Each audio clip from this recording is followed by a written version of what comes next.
Hello, hello, hello. Welcome to the Fall 22 Mentor Workshop 1. Welcome to the program. Thanks for being a mentor this upcoming semester. I'm so grateful to have you as a mentor. I'm so excited to dive in and get started. We are going to get launched in 10 minutes. I'm going to email my colleagues with the link to email to you all. And but in the meantime, sit back, relax. We'll get going in about, like I said, 10 minutes. But really excited, really grateful to have you as a mentor for this upcoming fall semester. It's a lot of really incredible work that by being a mentor, you are impacting on students. It may seem small, it may seem light, but seriously, it does not go unnoticed, and it's a big deal. So thank you for being a mentor.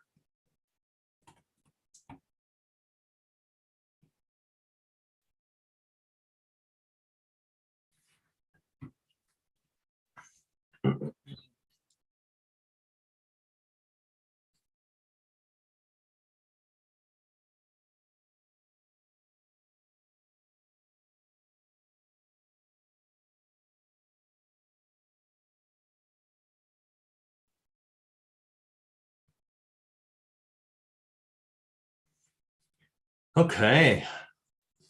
Hopefully everybody's early fall has been getting off to a good start. I know mine has. Welcome, by the way. While we're in this pre-time, this just getting started time, if you don't mind introducing yourself in the little live stream over here in the chat area, please feel free to do so. We'd love to see who's here. Say hello. Please introduce yourself in the chat. Amazing. For those of you that are here now, you are here about 9 minutes early. Hang around, sit tight. We're going to get started in just a moment. We're going to cover some really good things in this workshop this evening. But yeah, really, really excited to get started. Really grateful to have you all here.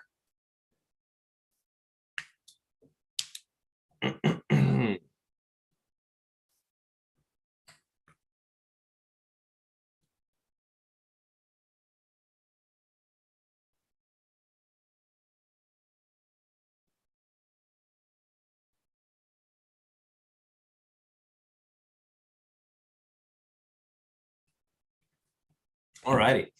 Well, for those of you who are watching, what is something fun you did over the summer? Did y'all do anything fun? Did you go anywhere? Did you do any travel? Did you vacation at all? Did you spend some time with family? What'd you do over the summer?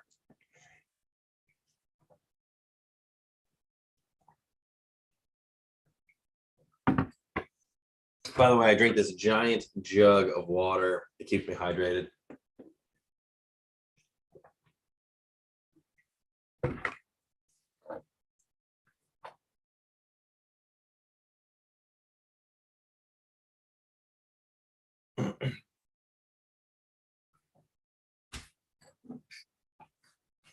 All right, we're gonna get started in 7 whole minutes. Looking forward to seeing y'all here.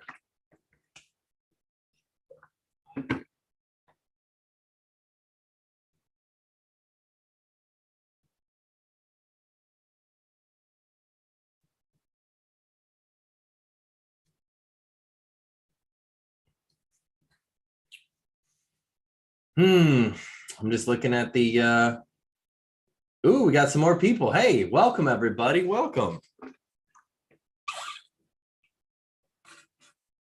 For those of you who are joining the stream, please feel free to introduce yourself in the chat. I'll probably say this multiple times, but as we get started here in the next 7 minutes.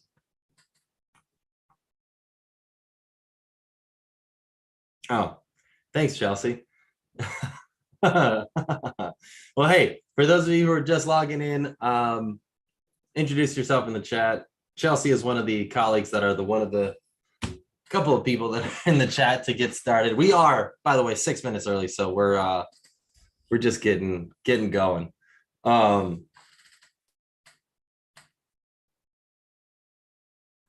Chelsea, you want to test out the chat to see if it works? Share something fun, something new you learned today. Always like doing that. What's something you learned today? Post it in the chat. And for those of you who are new coming in, please introduce yourselves in the chat. We'd love to see who you are, where you're coming from.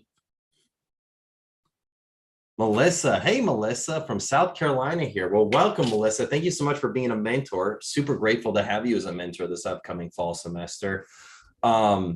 Yeah, it's really powerful, the work of just being a mentor and what it does and how it can impact students' lives as they grow and develop in their own careers. Anybody else who's new and joining, come and introduce yourself in the chat. We're going to get started in 5 minutes here. So we're here a little early. Melissa from South Carolina, what did you do over the summer? That was fun. What was a highlight? What was the highlight of your summer? Did you travel? Did you go on any vacations? Hey, Chelsea. Thanks for saying hey. I'm going on my honeymoon next Friday. So we're going to actually have our workshop 2 next Thursday. And yeah, on that Friday, I'm leaving for my honeymoon. I'm going to Thailand and Vietnam. Has anybody been to Thailand and Vietnam? I don't know. I'd be curious to know. If anybody's got any suggestions of places to go, people to see, things to do, food to eat. I'm a big foodie. Dennis, Savannah, very cool. You swam a lot, Melissa. Well, good for you. Good for you for getting outside. Were you doing it like recreationally, or were you just going to the pool? Are you like a big swimmer who does laps in the pool? I know, so I live in like an HOA in like my house and my neighborhood, we've got a pool. And at the final 10 minutes of every hour of having pool time, there's adult swim, which I think the thing to do when you've got adult swim is, of course, work on your in-pool handstands. So that's what my wife and I would do while we would do our swim time, pool time. So we'd rate each other's handstand ability to be straight up, how long we were able to hold it for, were we able to get our tippy toes up in the air. I think we really reserved those 10 out of 10 handstands in the pool for really, really good handstands. Hey, Sharon, thanks for saying hey. Just taking my kids to the pool. We basically lived in our HOA community pool. Yeah, no, I can understand that. It's a thing to do, especially in a hot summer. It was pretty hot this summer. So yeah, it's pretty relatable. I get it. Dennis, how about you? What was your highlight of your summer? What'd you do that was fun? By the way, we will get started in 3 minutes. For those of you who are wondering, we will get started promptly at 6 o'clock Central Time, 7 o'clock Eastern Time, 5 o'clock Mountain Time, and 4 o'clock on the West Coast. I live, by the way, in Austin, Texas, so I'm on that Central Time.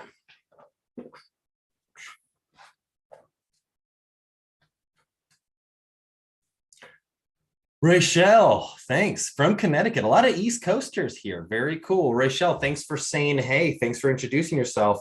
Rachel, what'd you do over the summer? What was fun that you did? What was a highlight? Did you go to the pool? Did you go travel? Did you do anything fun?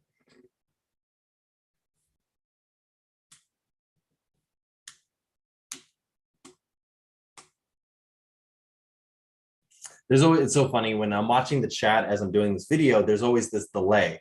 So when you hear me talking, there's like a 30-second delay, and then I see you type and write in the chat area. Hey, Constance, welcome. Our first West Coaster on the board. Welcome. Thanks for being here. Constance, I'd be curious to know, what'd you do that was fun over the summer? I feel like that was a very Family Feud way of asking, you know. Did you go swimming? Bing, it's on the board. We traveled to North Carolina. Good for you, Rachel. What North Carolina did you do? Did you do like the Appalachian Mountains, or were you in like the coast by what's that place where like Kitty Hawk? Where's the place that they discovered flight? I can't even think of it. I went to it when I was young. But it's like off the coast of North Carolina. Dennis, you said I love to walk and had some walks in the park. Good for you, Dennis. Nice. Congratulations, Constance. Graduated your master's in Chicago. Fantastic. Good for you. I grew up in the Chicagoland area, so Chicago's got a warm place in my heart. I'm a huge Chicago sports fan. I love the Bears. I love the Cubs. I love the Bulls. I love the Blackhawks. Not as big of a fan of the White Sox, but that's just me. Melissa, North Carolina. Outer Banks, Chelsea. That's exactly what I was thinking of. I was thinking of the Outer Banks. Thanks for clarifying it. Oh, Melissa. So did you travel to South Carolina and North Carolina? All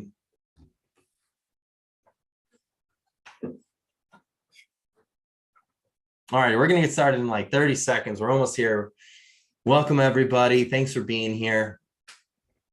Anybody want to do any other intros? Any other cool things they did over the summer? Any travel plans? All right, it's officially 6 where I'm at, 7 where if you're on the East Coast, 4 on the West. Nice, good for you, Rochelle. That sounds like a good trip. Kitty Hawk, yeah, Melissa, thanks for sharing that. All right, let's dive in, y'all. So thank you all for being a mentor. I'm so grateful to have you as a mentor for this upcoming fall semester. Being a mentor is such a big and critical component to this entire program and just the entire student experience. So I just wanted to first just lay out how grateful I am to have you as a mentor. I'm so excited to have you here. Why being a mentor is important. One, college students. So by the way, I'm about to share some statistics with you. There's been a ton of research on the topic of mentorship and why being a mentor is so powerful and impactful. Even if you are only barely interacting, maybe you have 1, 2, 3 conversations with your student over the course of the semester. Ideally, by the way, you have 3 conversations with your student over the course of the semester, at least. But what we know from statistics and from studying this, students who have mentors are nearly 3 times as likely to thrive in their livelihoods than students who do not have mentors. So being a mentor has a massive impact on their livelihood. This is, by the way, according to Gallup. College students who have mentors through their organization show greater levels of positive emotional feelings towards their organization as alumni. College students who have mentors are 32% more likely to be engaged in their work compared to students that don't have mentors. This is from the Gallup Purdue Great Jobs, Great Lives report.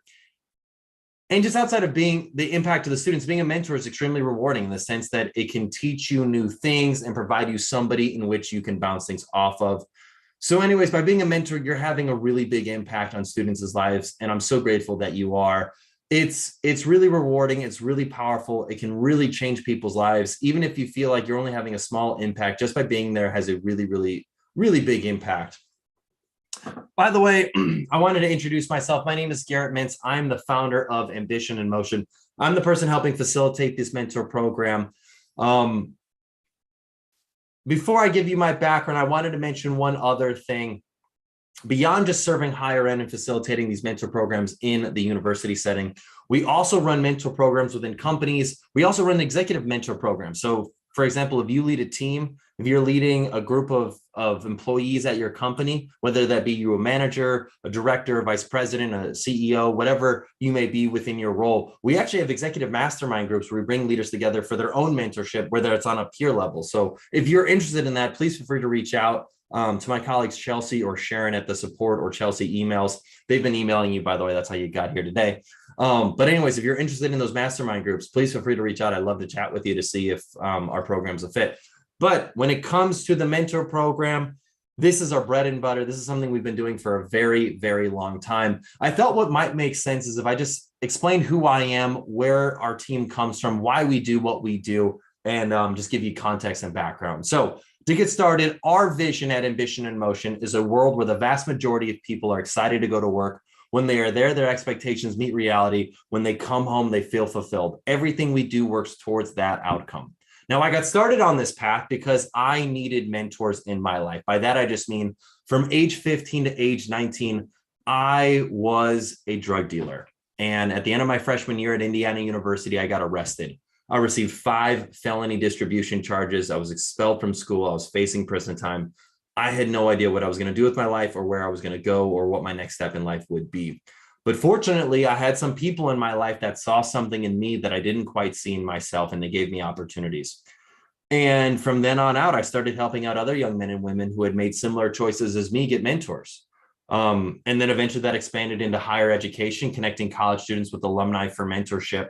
But one of the things that we learned early on from facilitating all of these mentor relationships, and by the way, we grew this to over 300 campuses. We facilitated thousands of mentoring relationships. One of the things we learned early on from facilitating all of these mentorships was that this traditional model of mentoring wasn't working. This idea of saying, hey, you're a senior person, you're a junior person, you're both in the same field, connect them. we found that only 18% of those relationships lasted for 6 months and were considered productive and quality to both participants. So I partnered with these industrial organizational psychologists. We started studying that 18%. We identified these two really critical factors that if you adjust right before a mentor relationship starts, it has a pretty profound impact on the longevity and quality of those relationships. So the two things we observed were, one, how you view your mentor relationship has a critical impact on the longevity and quality of that relationship. So I know that you are the mentor. I know that you are the alumnus. I know that you are someone who's got a lot of experience and are coming in as the formal mentor. But what we have learned is that when the relationship can be more horizontal, or where two people are open to learning from each other, the likelihood that relationship is going to thrive increases immensely. Because if you think to yourself, oh, this is just my philanthropy time, like it's okay if I show up late, it's okay if I ramble for an hour, it's okay if I just essentially answer these students' questions. That's just pretty much it. That's what I'm here for. If that's your mentality about it, what we've found is that it's not nearly as likely to be as rewarding to you. But if you're open to learning from your student just as much as your student's open to learning from you, we know that relationship is going to thrive. The other big thing we learned was that how you view your work matters. So some people view their work as what we call job-oriented, meaning that they're motivated by work-life balance. Some people view their work as career-oriented, meaning they're motivated by growth and learning new skills. Some people are motivated by being calling-oriented, or meaning that they're motivated by having a positive impact on the world. It's a spectrum, so you can be in between categories. It's also fluid. So where you were 5 years ago could be different than where you're at right now. But what we learned was that when two people's work orientations are aligned at this given moment in time, the likelihood that relationship lasts for 6 months and is considered productive and quality is 4 times greater than if it's just based on what you do. So we've done extensive research on this, and a big reason for why we paired you with your student was based on that work orientation. If you got any questions about any of this, please post them in the chat section. I'd be happy to answer that. But let's dive into the next section. The next section is, what are the 3 keys to being successful as a mentor? By the way, if you've done this before, get ready. You know I love this part. And if you've never done this before, get ready. This is a very fun part. But there are 3 keys to being successful as a mentor: strategy, story, and state. And I said them in reverse order of importance. What's most important is your state. Physically, what is the state that you are coming into your mentor meetings? Are you coming in sluggish? Are you coming in tired? Are you coming in exhausted? We've heard this thing that there's this great resignation going on. There's quiet quitting. People are getting frustrated in their work. That's a very normal thing. But what we know is that when it comes to your mentor relationship, I want you to leave the frustrating stuff at the door so then you can come into your mentor conversations with as much energy as you possibly can. Now, you might be thinking to yourself, Garrett, well, what if I'm really stressed out? What if I've had a really rough day? What if something's really going on that's bad? By the way, we all have rough days. A lot of things happen. There are psychological things that you can do to turn your brain on and get you really excited. And I'm about to teach you one of them right now. So one of the ways that I love to get myself, and this is something that's been done before in many other circumstances where it releases endorphins to your brain, but it is a way to get yourself into a state conducive for being successful. So the way that I like to do it, the way that we're going to do it right now, is I'm going to have you stand up, even though you're watching this video, whether that be on your phone or your computer or any other device that you're watching this video on. What I'm going to want you to do is I'm going to want you to stand up, and for 30 seconds, really not even 30 seconds, for really like 15 seconds, I just want you to shake it out, dance it out. And then at the very end of that 15 seconds, I want you to scream at the top of your lungs. And then by the end of that, you are going to feel better. You're going to trick your brain into feeling happy. You ready to give it a try? Cool, let's do it. All right, so I want everybody to stand up. So stand up. I know you can't see really my head, but what I want you to do is I want you to shake it. I don't want you to shimmy. I want you to get your arms. So I want you to shake your hands. Get your legs going. Get your feet going. Get crazy. Get your neck going. Get your head going. And then at the count of 3, I want you to scream at the top of your lungs. 1, 2, 3. Yeah! Let it out. Let it loose. Let it go. Woo! How you feeling? How you doing? I don't know about you, but I feel fantastic. I know that may sound crazy, but it works, man. It really, really works. So when it comes to your mentor conversations, even if you're having a rough day, one thing that's so critical is we get ourselves into a state conducive to being successful. I like to pound my chest like I'm King Kong because it's, I don't know, it gets me energized, gets me going. But there's a lot of research from Amy Cuddy on power poses. I don't know if you've ever looked at that. Highly recommend it. You can also fake smile. That'll release endorphins in your brain that makes you happy. You can fake laugh for 30 seconds. I do that all the time. Gets me going. It gets me into a positive mood. It's crazy, but you can trick your brain into feeling happy. You can trick your brain into being into a positive state conducive for being successful. Now, this is only temporary. So, this isn't going to change your life forever, but for the next hour when you're with this student, you can get yourself into a state conducive for being successful. Second key, story. What is the story you tell yourself for why you're going to be successful? Now, one thing that I've heard before is things like, well, I'm an introvert, or, oh, I'm an extrovert, so I couldn't possibly be a good mentor to this person because I am this way or I'm that way. And I think introversion, extroversion has nothing to do with being a good mentor, because I think at the end of the day, it's about your ability and willingness to more or less ask great questions, listen to what your student has to say, and be there for them. And so what's so critical when it comes to being a great mentor is telling yourself a story for why you're going to be a great mentor. So for what I'd love to do as an interactive exercise, I'd love for you to, in the chat section, post in the chat, why do you think you are going to be an incredible mentor this upcoming semester? And in fact, I'd love for you to delineate the difference in your mind between what do you think makes a good mentor versus what makes a fantastic mentor. Post in the comment section. I'd love to learn your perspective on that. Because here's the thing, if we can tell ourselves a story for why we're going to be successful, just the things between the ears, that's going to get us into a position to be successful because we truly believe that we can do it. So if we truly believe we can be a great mentor to our student, even when they face adversity, even when we don't necessarily have the answers to their questions, that's okay. Just asking questions, being there and listening to them is sometimes just the most important thing that we can possibly give our student. The last key to being a successful mentor is your strategy. What are the strategies that you are deploying to being a great mentor? This can be a variety of things. Sometimes it means making introductions. Sometimes it means reviewing their resume. Sometimes it means doing a mock interview with them. Sometimes it means just answering their questions. Sometimes it means letting them know that they're not alone and that it's okay and that what they're doing is fine and that they're validated in what they're doing and their approach to doing things. Maybe they're stressed out by their boss. Maybe they're stressed out by a professor. Maybe they're stressed out by an internship. Maybe they're stressed out by a family member. But by being there to listen to their challenges, help them work through those challenges, you can come up with new solutions to help your student put them in the best position to thrive and succeed. So I've covered a lot over the last 11 minutes. I love to just look at the chat section and see what we got going over here. What do we got cooking?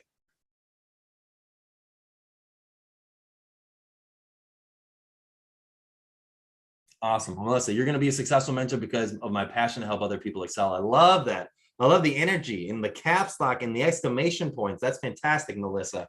Very, very good.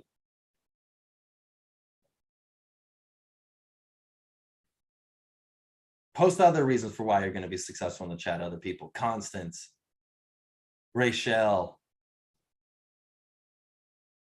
Melissa, other Melissa K. All right, I'm going to dive into the next point here. So how are we preparing students for meeting with you? That might be something that you're thinking about or wondering. So at their AIM workshops, so we run these workshops for you. We also run workshops for students where we bring in guest speakers to talk about topics relevant to them preparing for their next steps. So our workshops go along the lines of how to get our foot in the door for professional opportunities. One, how to network in a non-transactional way. Oftentimes students think about networking as a quid pro quo, like what can I do? If I do this for you, what will you do for me type of thing. But we're really trying to teach not to do that and how to go about doing and building relationships in a genuine way. How to prepare for interviews is 3. And then how to make the most out of that first internship or job is 4. And it goes throughout the semester where we'll be teaching skills and workshops with great guest speakers that are in the real world, helping them, guide them as they're going through those things. But that's just to give you context is the things that we're teaching them and going through with them during the semester. So we bring speakers from across the world to give them guidance. For you as their mentor, you're there to guide them as well. It's just to provide support to students in all and varying degrees and areas. We also have an alumni mentee program. So this is for alumnus that are seeking for mentorship and guidance. The program, the workshops go in the order of how to transition into a managerial role, how to determine when the right time is to pursue additional education, how to determine the right time to have a career change, and how to manage conflict in the workplace. By the way, if you're interested in attending any of those workshops, you're more than welcome to. Just subscribe to our YouTube channel. We have them come out throughout the semester. You can watch any of them. They're really, really great. We bring in really great guest speakers for that. So if any of them are related to you and you're like, man, I would love to watch that, come subscribe. We have them public. They're available for anybody and everybody. You're more than welcome to watch. The goal of teaching the skills to the students is that we equip them to make progress professionally, so then they have options and pathways to their desired careers outside of solely relying on you. It's a lot easier to mentor somebody when you are guiding, as opposed to just of them putting all their eggs in you to help them with their internship search or career search. So we have facilitated the email introductions to you and your student. If you've got any questions about that, please feel free to reach out to support@ambition-in-motion.com, and Sharon can help you out with figuring just any of things out about who's your student, how to get connected with them, how all this works. But what to expect from the mentor relationship. We've just facilitated the email introductions to you, and we hope that you have your first conversations with your students by October 20th. So ideally within the next couple of weeks, you get your first mentor meeting booked.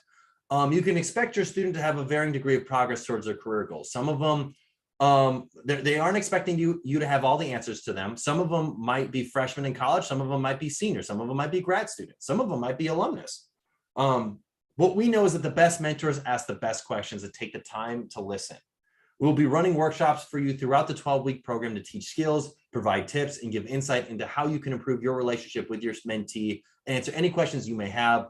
The mentor workshop dates are listed in your guidebook. And if you can't attend the live session, they're all recorded, so you can always watch us at a later date. I highly suggest that you subscribe to our YouTube channel. That will help you get involved and stay involved in all the things we got going on our YouTube channel. We also post a ton of content on leadership topics relevant to how to become a better leader at work, because we think that's so critical to just in general the employee experience working for a company.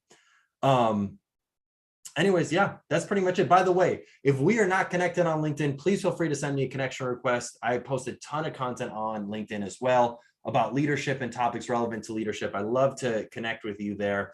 But overall, those are the core elements to our first workshop. We got a lot to cover in this semester. I'm really excited for you to learn in this program. I think you're going to get a ton from your student. I think you're going to get a ton from this program. And I'm just so grateful to have you as a mentor this upcoming semester. By the way, just a reminder, if you are interested in additional mentorship opportunities like our executive mastermind group, or if you're leading a team in general, just reach out to my colleague Sharon at support@ambition-in-motion.com. We can help set you up with that program. We can chat about it. I think if you're a leader of people and teams within your work, this is a great avenue, but I think that is is an awesome next step and a great way to connect with other peers that can relate to what you're going through in your work and situation. Constance, great comment here. I think I'll be an incredible mentor because I'm open to learning different perspectives. My past experiences have given me the ability to interact with anybody, no matter their background. I love that, Constance. You are going to be a great mentor. Melissa K, I'll be a successful mentor because I want to learn and network with my mentee. I love that. Rachel, I love helping people, and I've learned, and having someone to listen to goes a long way. That's amazing. Everybody, thanks for being here. This was a great first workshop. I'm so excited to have you as a mentor. I'm so grateful to have you as a mentor. It's been wonderful kind of getting to know you a little bit in the chat, but I look forward to seeing you in our future workshops. Our next one is going to be next week, next Thursday, exact same time. And yeah, I look forward to seeing you here. Subscribe to our YouTube channel. That's how you can be there. But yeah, next Thursday, 6 o'clock is when our workshop 2 for the mentor program is going to be. Anyways, thanks for being here. Have a wonderful rest of your day. Thanks for your time, everybody.